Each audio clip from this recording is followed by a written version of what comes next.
Most people believe that being responsive is a sign of a high performer. They are wrong. In the modern corporate landscape, instant responsiveness is actually a form of professional self-sabotage. You aren't being productive, you're being a human router, passing data back and forth while your own cognitive potential withers. If you want to achieve elite-level output, you have to stop living in other people's timelines. You need to master the art of being unavailable. Imagine your typical Tuesday. You sit down at 9 a.m. with a complex strategy deck to finish. You're ready. But then a Slack notification pings, a quick question from a colleague. You answer. 2 minutes later, an email arrives marked urgent, though it rarely is. By 11 a.m., you've attended 2 sync meetings that could have been bullet points. Your brain feels like a browser with 50 tabs open, all of them loading at once. You are suffering from context switching, the silent killer of the modern white-collar worker. Every time you pivot from deep work to a notification, you pay a switching cost. It takes an average of 23 minutes to return to original focus. By noon, you haven't done any real work. You've just managed the noise. The hidden problem isn't your lack of discipline. It's the cultures of immediacy. We have conflated activity with achievement.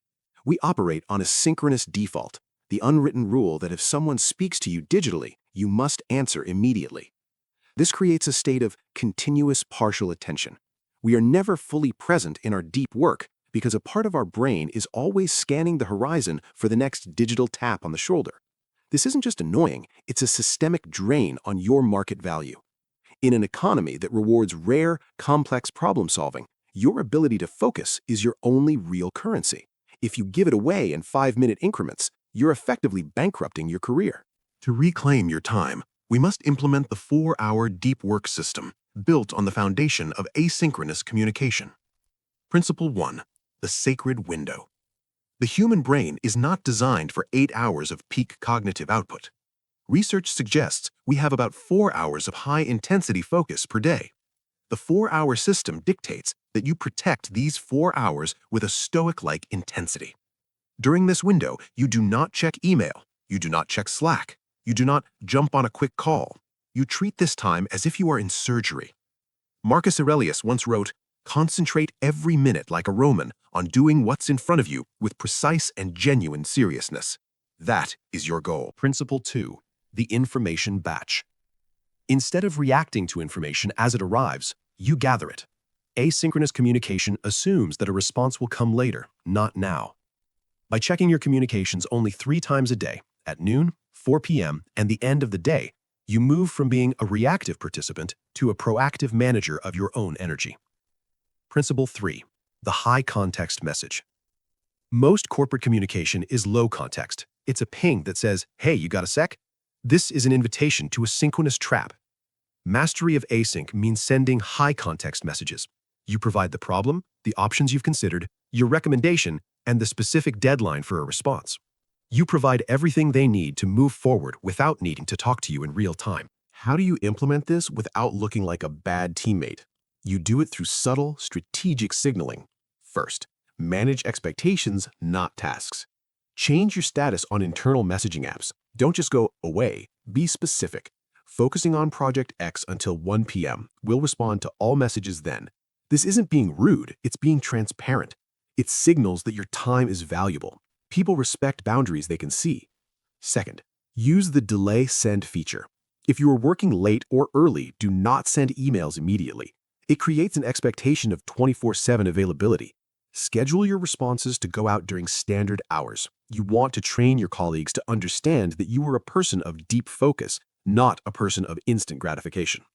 Third, the Async-First inquiry. When someone asks for a meeting, ask for a doc first. Use a phrase like, "To make sure I'm fully prepared for a call, could you send over a brief outline or the data you're looking at?" Often, once they write it down, the need for the meeting disappears. You've just saved 30 minutes for both of you. The hardest part of this system isn't the technical setup. It's the FOMO, the fear of missing out, or worse, the fear of being perceived as unhelpful. We have a biological drive to be socially cohesive, and in an office, that often means being the helpful person who always answers. You need to reframe your identity. You are not a helper, you're a producer. A helper is liked, but a producer is indispensable. Stoicism teaches us to distinguish between what we control and what we don't. You cannot control a colleague's impatience. You can control the quality of the work you produce when you're left alone. The shift is moving from how fast can I respond to how much value can I create today. When you stop being the fastest person to reply, you start becoming the person who provides the most insightful answers. Quality has a longer shelf life than speed. The 4-hour deep work system isn't about working less. It's about working deeply enough that your output becomes undeniable. In a world of distracted amateurs, the person who can sit in a room for 4 hours and solve a single complex problem is a superpower. Mastering asynchronous communication is the moat you build around your genius. It requires the courage to be temporarily unavailable so that you can be permanently impactful. Stop being a victim of the ping. Take back your cognitive sovereignty. If you're trying to navigate corporate life more strategically and want to protect your focus from the noise, consider subscribing. Clear the fog. Build the work that matters.